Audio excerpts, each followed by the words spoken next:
As a simile for exercise 5, we're doing drones. What is drones? Technological characteristics. Drones can be equipped with sensors, GPS technologies, lasers, obstacle detection and collision avoidance technology, zoom technology, photography, video editing software. 2. Who is using drones? Who could be impacted by drones positively and negatively? Society could see a loss of privacy. Another negative, increase in urban noise, environmental waste like batteries and gadgets.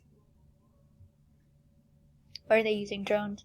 Countries, cities, and industries. Any industry has uses for drones, as well as any countries and cities or rural places have use for drones. Like rural places, a lot of deliveries could be made there for medical supplies, food supplies, things like that. Cities, more easier things, like I'm sure they could use it for fast food like DoorDash and stuff like that. Definitely a lot easier and possibly a lot cheaper.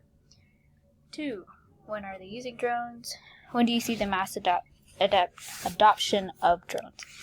Shipments of Internet of Things enterprise drones for retail fulfillment worldwide.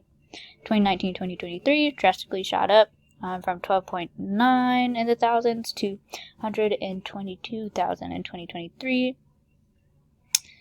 Why are they using drones? Strengths, agriculture, deliveries, monitoring and surveillance, weaknesses, short flight time, weather dependency, opportunities, disaster management, threats, disruption of wildlife and their environment. How can drones help solve local SDG issues in your favorite country to help achieve a better and more sustainable future for all? So I picked SDG number 2, life on land. It can help with mapping and monitoring all parts of where animals live in deserts, rainforests, probably a little bit more difficult in rainforests, but deserts, forest life, mountains, definitely a lot easier to monitor in mountain ranges and stuff like that. It could halt the reverse land degradation, halt biodiversity loss, especially in the illegal poaching industry, illegal pets and stuff like that. SDG number 3, good health and well-being. It can address mosquito-borne illnesses. One drone is able to survey a 30-hectare rice paddy, where a lot of the breeding grounds for mosquitoes are. And I read too where it can spray up to like pesticides like a lot quicker than humans can.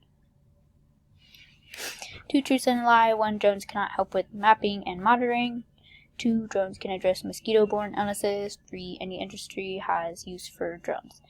And the truth and the lie is number 1, drones cannot help with mapping and monitoring.